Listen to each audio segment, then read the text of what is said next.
Aujourd'hui, réveil sur Conques. Il fait relativement beau. L'abbatiale est vraiment très jolie. Mais alors moi, ce qui m'intéresse dans l'immédiat, c'est les sacs poubelles pour ramasser les crottes de chiens.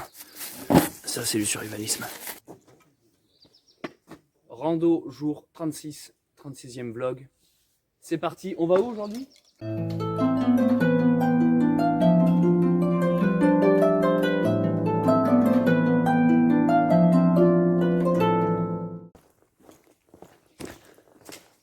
C'est quand même une autre ambiance quand il fait beau.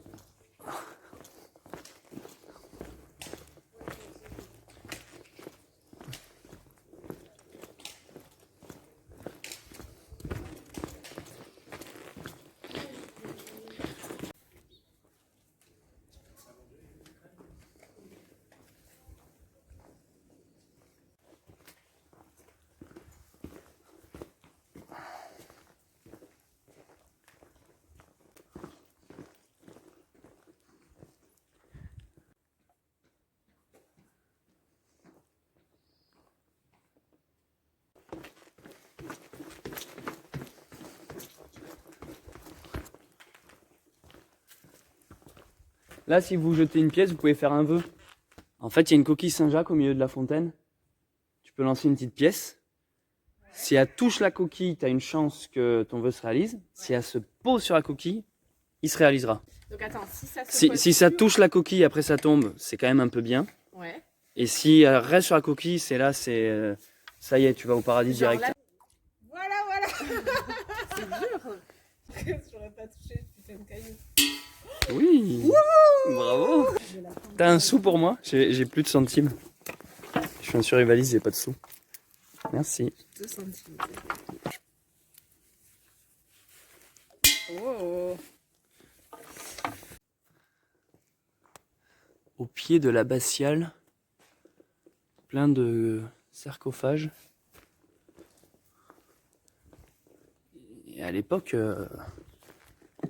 c'était pas du bois de cagette, quoi. C'est juste de la pierre taillée. C'est impressionnant et c'est joli. Bon, je vais pas faire comme si personne n'avait vu les fameux vitraux de Soulages qui font tant débat, quoi. Entre ceux qui adorent ça, le côté art contemporain sur une abbatiale médiévale, ou ceux qui trouvent que c'est juste horrible. Au bout d'un moment, c'était mieux avant.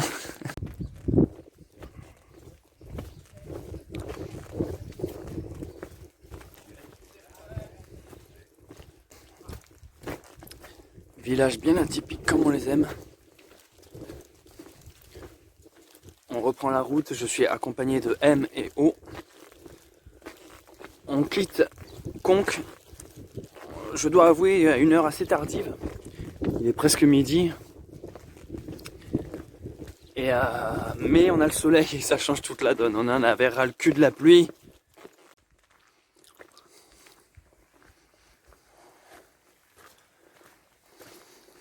Ah, il y a une petite grotte en dessous là, génial.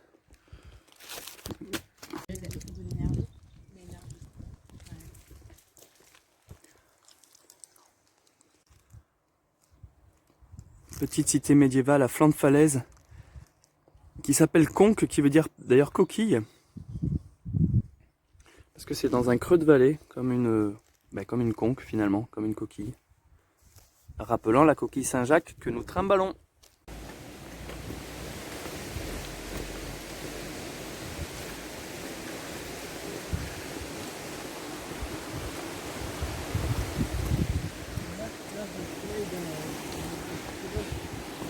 Nous voici sur un vieux pont romain du 12e.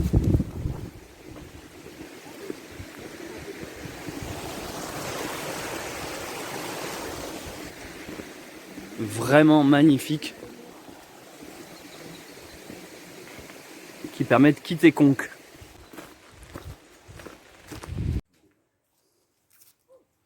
Ah ouais, dis donc. C'est magique.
Donc on vient de monter une grosse pente, la conque est en contrebas, ça grimpe bien sévère. Alors là-bas on peut voir les nuages qui sont dans la vallée, c'est assez joli. Et là on vient de s'apercevoir que tout au loin là-bas, alors je sais pas si mon zoom rendra, parce que c'est un peu de la merde honnêtement. Il y a de la neige sur les montagnes de la Guiole. C'est là où nous étions il y a quelques jours. Nous voici à Noyac. Je suis accompagné des 2 filles M et O. Il fait beau, ça change toute la donne. Et là, je viens d'aller à la mairie typée années 60. J'adore ce genre de mairie qui se sont pas modernisées. Dans lequel j'ai fait tamponner ma crédentiale. Parce que je vous en parle pas, mais je continue toujours à faire tamponner dans chaque ville et village que je croise, église, chapelle, hameau, tout ce que vous voulez. La crédentiale qui est donc le passeport des pèlerins. Nous sommes sur les hauteurs de Noyac, petite chapelle, impressionnante par ses vitraux. Ah ouais, les vitraux là, ils sont excellents. Petit débat, vous préférez ce type de vitraux ou Soulage? Les amis, je viens de trouver cet objet, sur le coup je me dis qu'est-ce que c'est? Ça doit être un gamin qui s'est fabriqué un téléphone portable. Alors il a un appel entrant de Dany, on va déverrouiller. Ah, alors là il y a l'application Galerie. Là il a lancé un jeu vidéo, on doit tuer des virus. Et il a fait le petit no connexion d'internet, c'est pas trop mignon? C'est totalement le genre de truc que je faisais gamin. C'est magnifique monsieur, tout ce que vous faites. Ouais. Vous faites ça pour les pèlerins? Ouais. Vous l'avez fait le chemin? Quelques tronçons, mais pas plus. Faut pas être partout. Moi. Je fais 40 ans de bâtiment, j'étais maçon. En plus j'ai la ferme encore. Ah. Et puis je gère ça, hein, je laisse le train. Je reçois les pèlerins le font pour moi. Vous n'imaginez pas quand on vient de marcher toute une journée le plaisir que c'est de ça, ce genre d'accueil.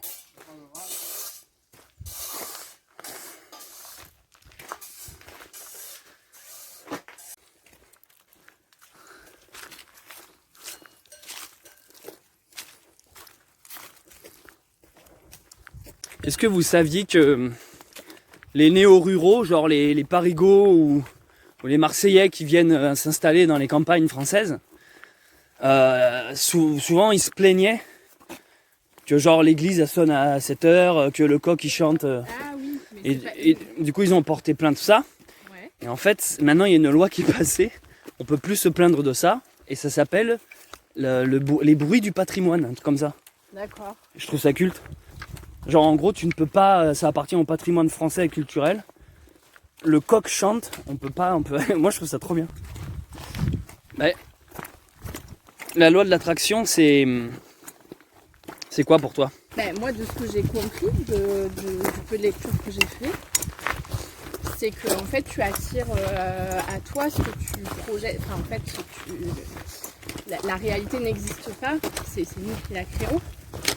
Et que tu attires à toi, ce qui te arrive dans la vie, c'est ce que tu projettes dans la matière en fait. Parce que j'appelle la matière, c'est la réalité du monde quoi. Donc si tu penses que le monde entier est con, il t'arrivera tu verras que des cons, il t'arrivera des couilles. Voilà. Et si à l'inverse c'est dans quelque chose de positif, il t'arrivera du bon. C'est-à-dire que si tu penses que c'est impossible d'avoir ton bac, mais en fait tu l'auras pas. Ouais. Alors là tu prêches un converti, bien que c'est pas toi qui as lancé la conversation. Je suis entièrement d'accord avec toi. Ah, c'est cool, ça. C'est la foudre. Voilà, l'attraction là, il ne faut plus subir ta vie, mais en gros la créer quoi. Ouais. Si un mec a besoin de mater Game of Thrones pour se sentir exister, c'est qu'en fait il a un autre problème à régler en amont quoi. Et je veux dire, s'il te dit ouais mais au moins dans Game of Thrones justement je peux assouvir comme une sorte de violence que je ne peux pas dans la vraie vie, bah c'est qu'il a une vie de merde. Parce que quand t'es calibré et que t'es sain, tu n'éprouves pas ce besoin. Ce besoin malsain de curiosité de voir, tu vois, un truc violent ou choquant ou sexuel. Même si tu as des pulsions.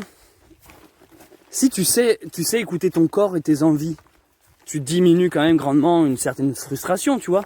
Si quand tu as envie d'aller faire ça, tu le fais, quand t'as pas envie. Et c'est ça qui fait qu'après, tu es quand même, entre guillemets, calibré. Qui fait que t'as pas besoin après de jouer à des trucs de gogol comme GTA ou Game of Thrones pour te dire ah ouais c'est ça la vraie vie. En fait pour moi un mec qui a besoin de ça c'est qu'en fait il a vachement de colère et de haine en lui, en tout cas qu'il est pas calibré quoi. Et pour moi il ne fait que décaler le problème en se disant ah ça me fait du bien Game of Thrones parce que c'est comme ça, ça me fait du bien de voir de la violence parce que ça dans le reste de la vie je peux pas être violent. Mais c'est exactement comme une branlette. Le mec s'il se branle à chaque fois en fait il aurait mieux fait de se trouver une copine. La branlette c'est qu'un substitut quoi, c'est qu'une illusion de copine. Pour parler un peu plus vulgairement. Et pourtant tu vas me dire mais oui mais il en a besoin, frustration, ça permet qu'il se décharge les baloches. Oui mais est-ce que le problème il n'est pas réglé en amont? Est-ce que le mec justement il a de la frustration précisément parce qu'il se branle sur de la merde? Et toi t'aimes bien cette série par ailleurs? Oui c'est ça, paradoxalement j'aime bien Game of Thrones. Mais ce que je n'aime pas, c'est les arguments de ceux qui aiment Game of Thrones. Quand ils me disent pourquoi t'aimes, c'est toujours pour le côté nihiliste, la noirceur du monde, les enculés triomphent, Jon Snow il est gentil, c'est un connard. Et moi j'ai un côté un peu, comme tu disais tout à l'heure, Disney. Pour moi, si tu fais une œuvre, surtout une œuvre qui a cette ampleur-là, il faut quand même qu'il y ait un message d'espoir derrière, tu vois. Mais c'est ce que je te dis, les arguments des gens, c'est pas ah j'aime cette série parce qu'il y a Jon Snow. C'est pour tout le reste. C'est parce qu'il y a du sang, parce qu'il y a du sexe, parce que tu comprends, il y a de la trahison, c'est politique. C'est de la merde en fait. Tiens M, je me permets de filmer, de te poser une petite question. Tu m'as dit qu'à la base, toi, tu avais vu quelques vidéos de moi pour préparer ton propre chemin, ta propre rando, on est d'accord? Ouais. Et j'aurais aimé savoir, est-ce qu'il y a quel conseil j'ai pu te dire que tu as appliqué ou qui t'a été utile ou je sais pas. Ah ben la scie de 2,5 kg dans mon sac là. Non je rigole. Ah non la tarpe plus. La tarpe? Ben la tarpe j'aurais pas pensé. Toi t'as une tarpe et du coup t'as pu t'en servir. Ouais je me suis beaucoup servi ouais. Du coup oui j'ai acheté une tarpe au lieu de prendre une tente.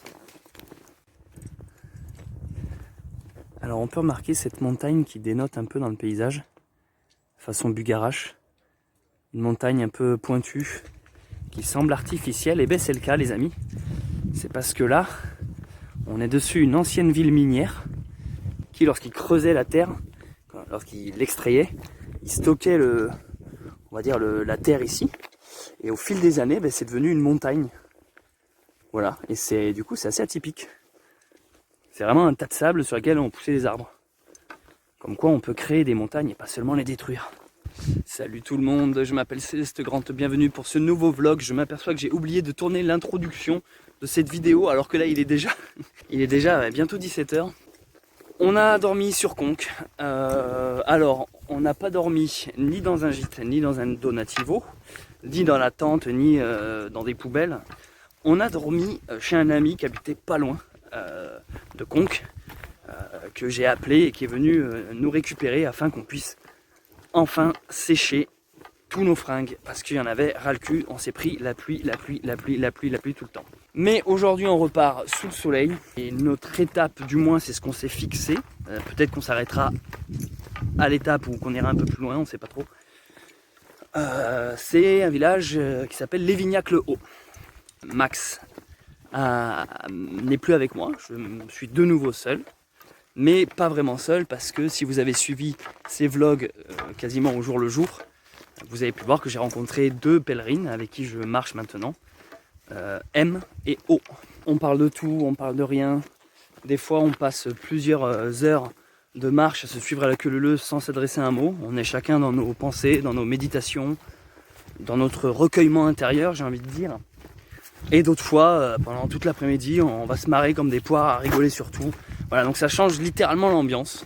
Mais en fait ça fait 1, 2, 3. J'ai commencé à 1, après il y a eu Max, on était 2. Et maintenant je suis là avec 2 filles, ça fait 3. Donc par logique, bientôt on sera 4 pour aller à Santiago. C'est imprévu, tout ça, c'est pas de la mise en scène, vous en doutez. Et moi j'aime bien. J'aime bien parce que moi-même, lorsque je suis parti sur la route, je ne pensais pas pouvoir rencontrer des gens avec qui j'allais marcher plusieurs jours, avec qui on allait bien s'entendre, sympathiser. Et ça, c'est totalement la magie du voyage et la beauté du chemin des étoiles, Saint-Jacques-de-Compostelle. Là, t'as toute la menthe. Mais t'imagines pas tout ce qu'on pourrait manger. T'as le plantain lancéolé, comme je t'ai dit, qu'on peut cueillir. Tous les glands, les châtaigniers, les châtaignes, les carottes sauvages là, les mûres, les orties. Là, il n'y en a pas des orties. Mais je pense que... Là, ouais, la soupe, là, t'as les plantains là. Le trèfle aussi, là, tiens, tu peux en bouffer, ça je te l'ai dit.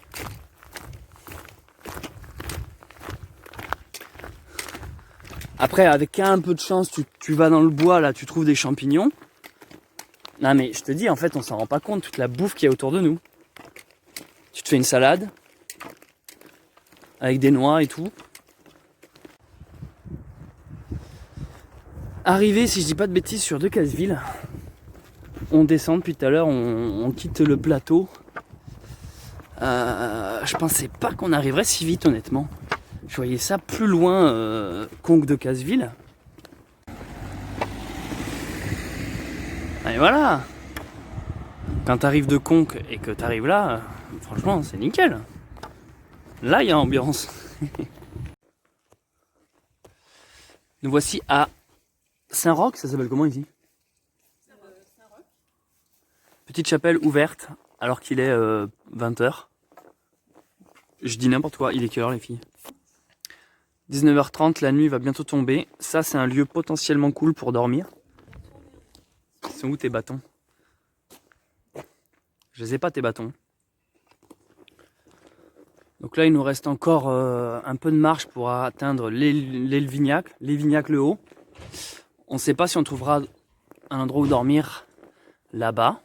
On sait juste qu'ici, il y a une église ouverte qui peut être un très bon endroit pour dormir.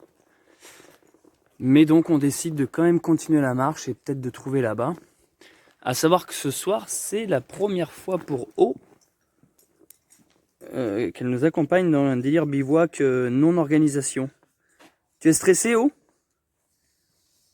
Non, ça va. Je suis hyper confiante. Je suis entre de bonnes mains. Je suis avec un survivaliste bien équipé, donc... Ouais, mais j'ai pas de douche avec moi, c'est ça qui a l'air de stresser. Non, Pas de c'est le douche. froid. C'est le froid? J'espère qu'il y aura un bon feu en tout cas. T'espères vraiment? Un vrai feu digne de ce nom. Parce que moi j'en entends parler depuis 15 jours, mais j'en ai pas vu la couleur. Bah, je te ferai sentir mes bretelles de sac, ça va te réchauffer. Ça va te réchauffer le pif, cette histoire. Ça va m'endormir direct. Voilà. La nuit commence à tomber, on sait vraiment pas où on va dormir. Tout ce que je peux vous dire, c'est que les deux filles ont trouvé un abri pour la nuit.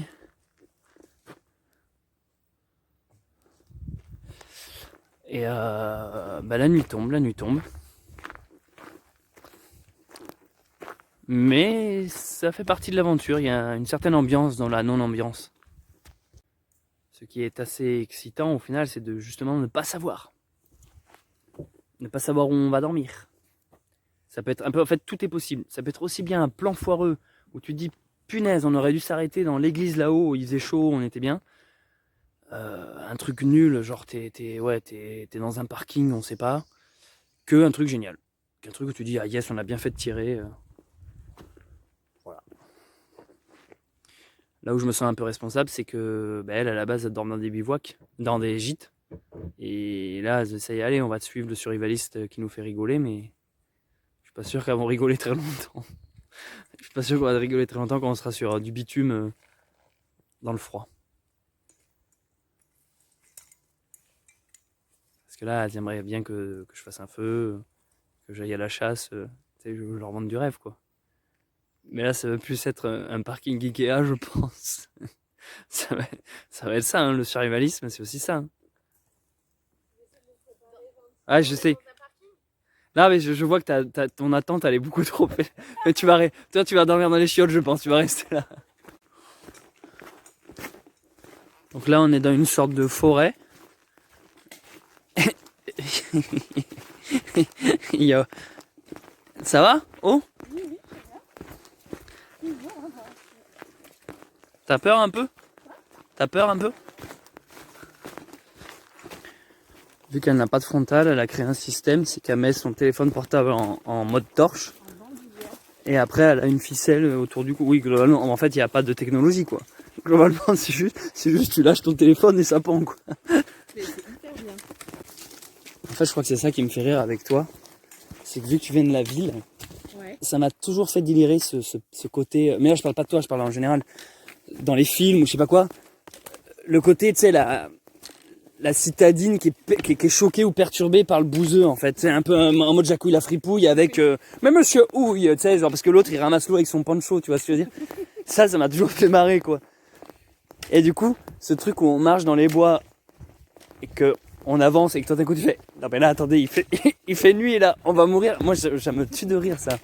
Non, effectivement, par contre, en effet, c'est la première fois que je marche dans un bois la nuit. Ça, c'est une grande première pour moi. C'est pas vrai. Ah bah oui. De juste marcher dans une forêt la nuit. Ah bah oui. Je viens de me casser la gueule. Je suis en train de me foutre de sa gueule et c'est moi qui brille, quoi. Ah putain. Eh mon gars, je viens de me faire un écartement anal, quoi. Mais est-ce que t'es au courant qu'ici, dans cette région, il y a le Dahu? C'est quoi ça? Tu connais pas le Dahu? Non. Non, sérieux, tu connais pas le Dahu? C'est quoi? Tu connais le Dahu, M? Faut pas qu'on traîne trop parce qu'en fait, à une certaine heure, il rigole plus. Hein. C'est quoi? C'est une créature qui a une jambe, genre de chèvre, avec 2 jambes plus courtes d'un côté que de l'autre. Parce qu'elle vient de Decazeville.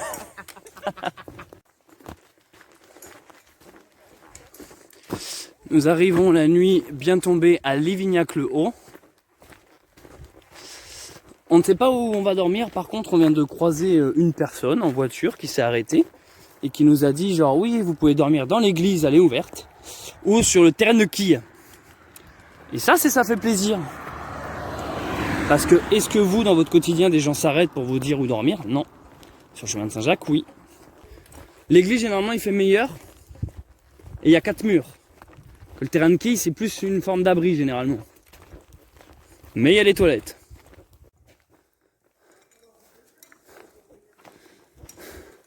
On vient d'arriver à l'église de Lévignac-le-Haut. Moment de vérité, on va voir si c'est ouvert ou fermé.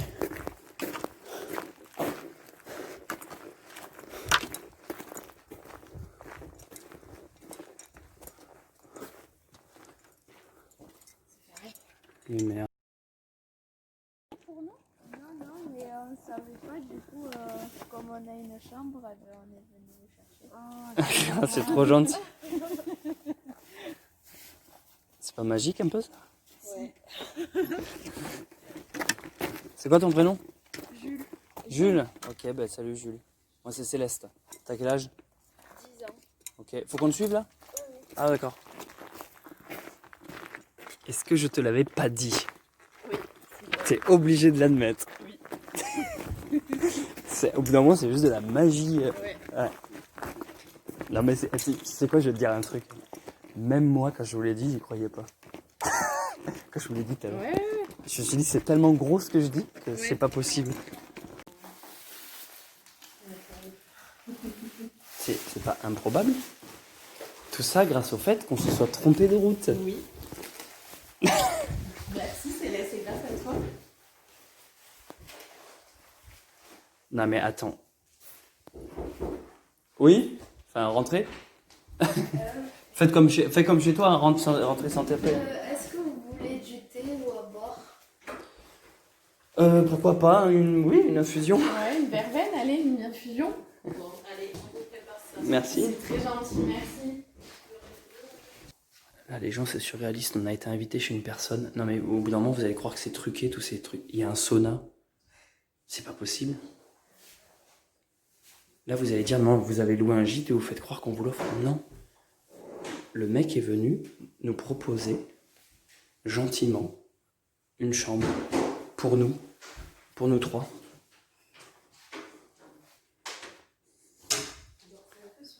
Non mais là, ouais, le problème c'est que... Qui va te faire du bivouac, c'est juste foiré quoi. Ah mais ouais. Pour toi, c'est ta notion du bivouac, ça? Non mais moi je pense que c'est moi qui vous ai apporté ça. Oui, c'est ça. En fait, Tellement pas possible. t'as tellement envie de confort qu'il est arrivé quoi. La loi de l'attraction, on en parlait cet après-midi. Apparemment, tu voulais un écran plasma aussi. Les amis, ça fait partie d'un des trucs les plus what the fuck du chemin de Saint-Jacques.